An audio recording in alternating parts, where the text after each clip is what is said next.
The first thing I noticed when I walked into my daughter Emily's room was the silence. No music playing, no typing at her desk, none of the usual sounds of a busy 17-year-old preparing college applications. Just silence and the sight of my daughter curled up on her bed, shoulders shaking with quiet sobs. "Emily?" I said softly, my heart dropping. "What happened?" She looked up at me, her face streaked with tears, clutching a letter in her trembling hands. They rejected me," she managed between sobs. "Stanford said. They said they had to rescind my early acceptance due to academic dishonesty." My blood ran cold. Academic dishonesty? Emily? The girl who had spent the last 4 years maintaining a perfect GPA while juggling varsity swimming, student government, and countless volunteer hours? "That's impossible," I said, sitting on the edge of her bed. "There must be some mistake." Emily handed me the letter, her hands shaking. "Someone reported that I cheated on my AP chemistry finals. They said they had proof." As I scanned the formal language of the rejection letter, my mind was already racing. Emily had been dreaming of Stanford since she was 12. Her room was decorated in cardinal red and white, Stanford pennants hanging on every wall. She had earned this, really earned it, and now someone was trying to take it away from her. Who would do this? I wondered aloud, but even as the words left my mouth, I knew. The slight smile I'd seen on Grace's face at breakfast this morning suddenly made horrible sense. Grace, my stepdaughter.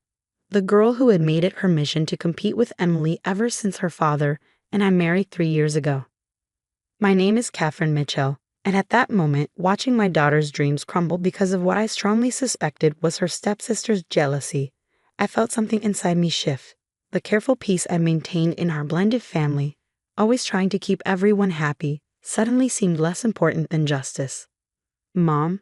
Emily's voice was small, younger somehow. "What am I going to do?" Stanford it was everything. I pulled her close, letting her cry into my shoulder while my mind worked furiously. "We're going to fight this," I said firmly. "Whatever it takes." What Emily didn't know, what no one in our family really knew, was that before I became Catherine Mitchell, devoted wife and mother, I had been Catherine Reynolds, investigative journalist. I had spent 15 years uncovering truths that people tried to hide, following paper trails and exposing lies. I had stepped away from that life when I married David, choosing instead to focus on our blended family.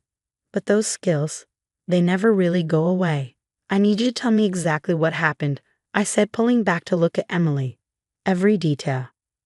Through her tears, Emily explained. The accusation claimed she had cheated on her AP chemistry final last semester, the same class where she had finally pulled ahead of Grace in rankings. Apparently, someone had provided the school with evidence that Emily had accessed test materials beforehand. "But I didn't," she insisted, fresh tears spilling. "I studied for weeks. You know I did." I did know. I had watched her spend countless nights at her desk, chemical equations spread around her like a complicated puzzle.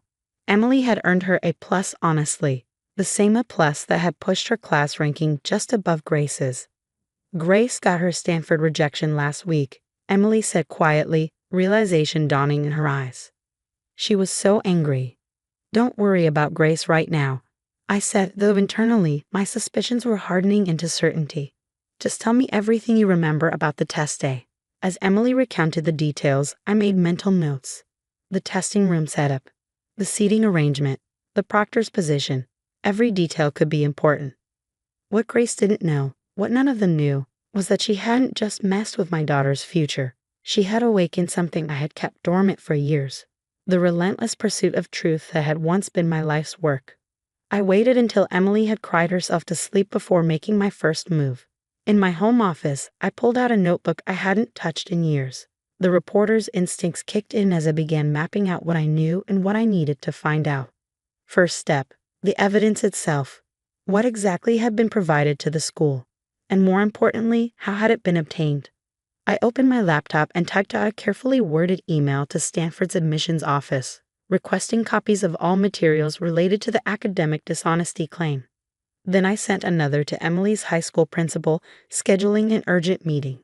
As I worked, I heard footsteps in the hallway, Grace's distinctive gait. She paused briefly near my office door, probably wondering why the light was still on at midnight. I kept typing. giving no indication that I had noticed her presence. Let her think she had won. Let her believe that her perfect plan had worked.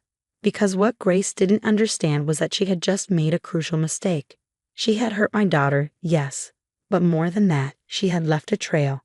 And following trails, that was what I did best. The next morning, I maintained my normal routine, made breakfast, packed lunches, smiled at David and Grace as they left for their days. But as soon as they were gone, I began my real work. First stop, Emily's high school. Principal Martinez was waiting for me, looking uncomfortable as I took a seat across from his desk. "Mrs. Mitchell," he began, "I understand you're upset, but the evidence—" "Show me," I interrupted calmly. "Show me exactly what evidence was presented to Stanford." He hesitated, then pulled out a file. Inside were screenshots of what appeared to be text messages between Emily and another student discussing test answers. There were also photographs of what looked like test materials on Emily's desk before the exam. I studied them carefully, my old training kicking in. "These are very convenient," I said finally. "Almost too convenient. Tell me, did anyone verify the authenticity of these messages? Check the metadata on the photos." Principal Martinez shifted in his seat. "Well, given the serious nature of the accusation, I'll take that as a no." I closed the file. "I'd like copies of everything, please, and I'll need the name of the student who provided these." I can't reveal that information." I smiled, but there was no warmth in it. "You can, and you will. Because if you don't, the next person sitting in this chair will be my lawyer, asking why the school acted on unverified evidence without due process." 20 minutes later, I walked out with everything I needed, including the confirmation that Grace had been the one to report Emily. Phase 1 complete. Now for the real work to begin. The more I dug into Grace's evidence, the more threads began to unravel. Sitting at my desk late that night, surrounded by printouts and digital forensics reports, I felt a familiar surge of satisfaction. The kind I used to get when a big story was coming together. The text messages Grace had submitted, they were fake, good fakes, but fake nonetheless. My old contact in digital forensics had confirmed it.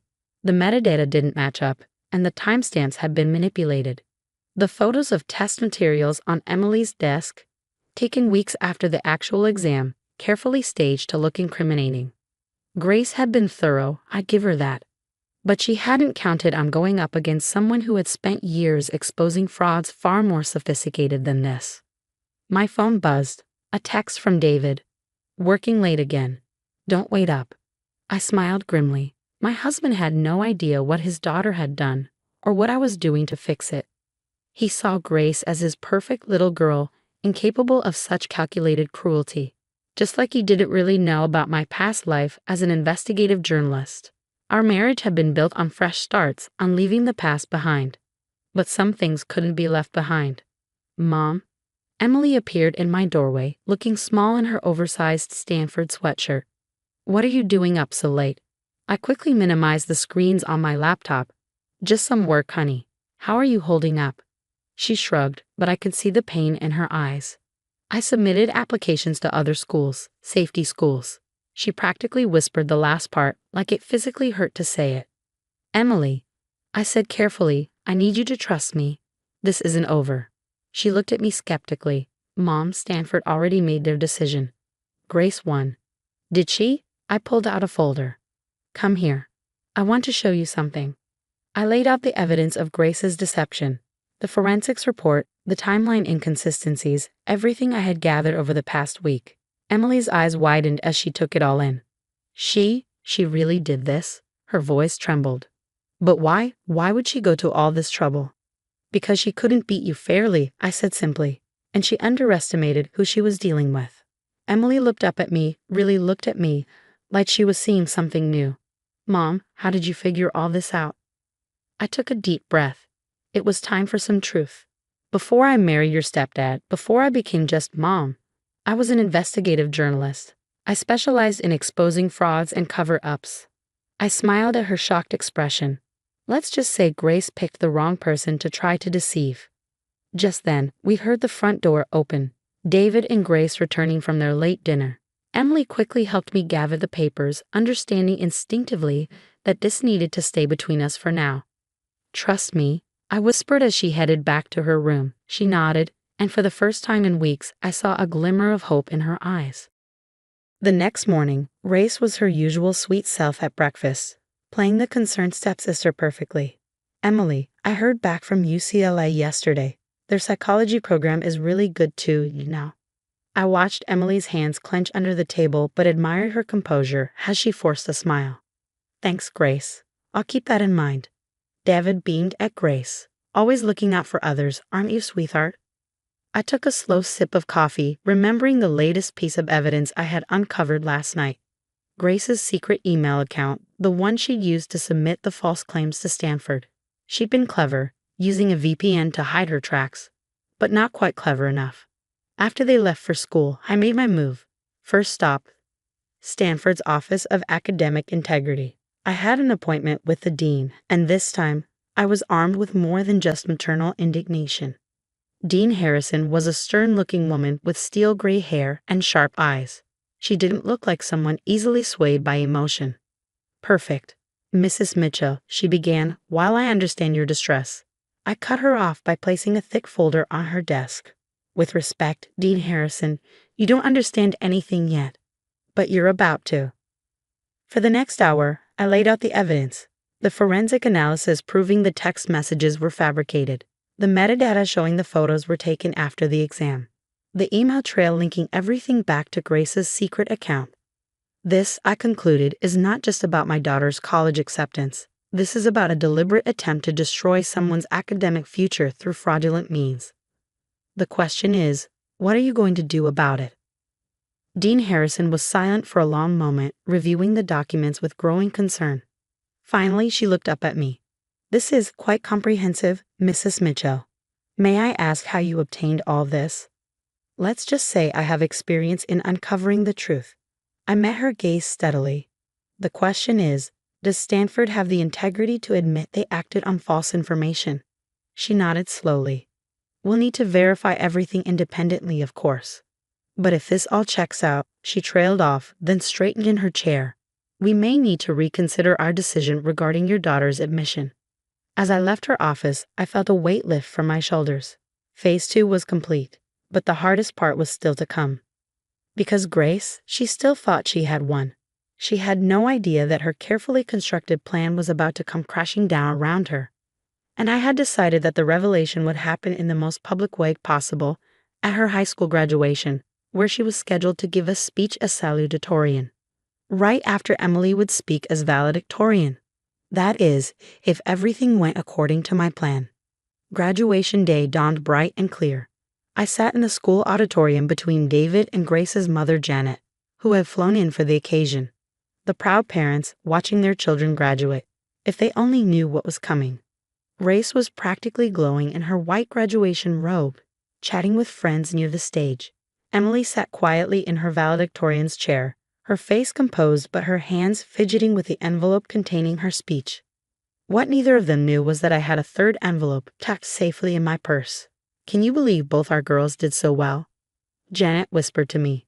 "Grace was so disappointed about Stanford, but she's handled it with such grace. UCLA will be lucky to have her."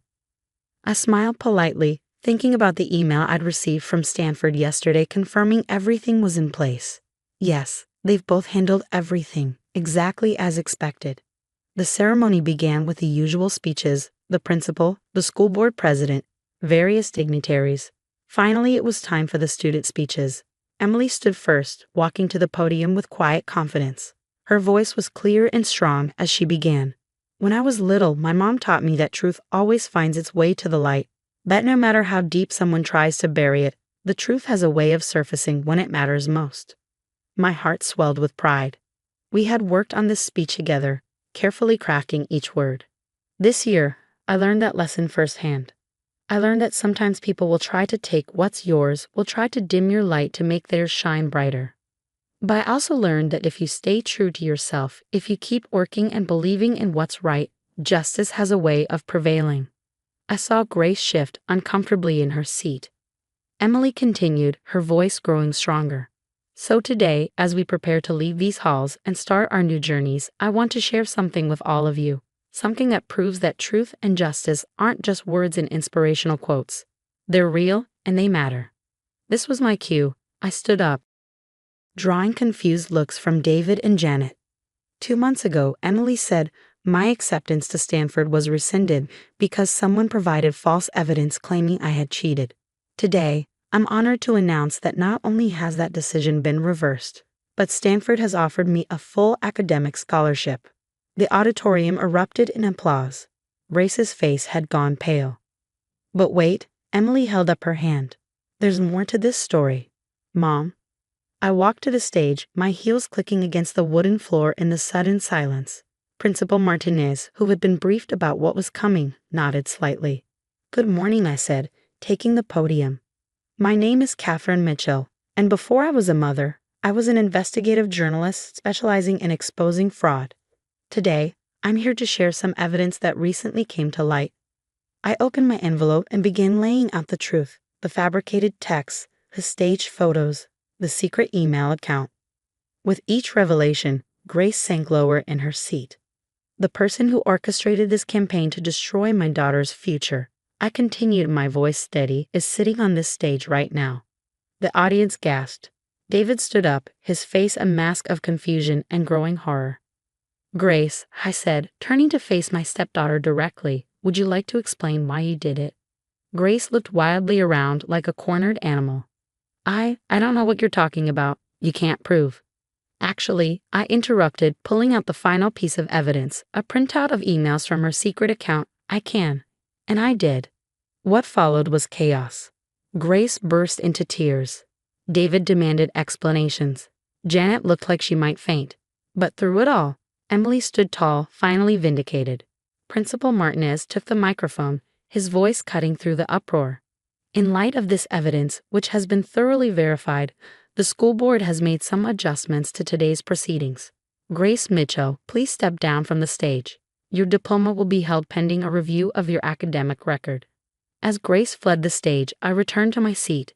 David turned to me, his face a mix of anger and betrayal. Why did he tell me?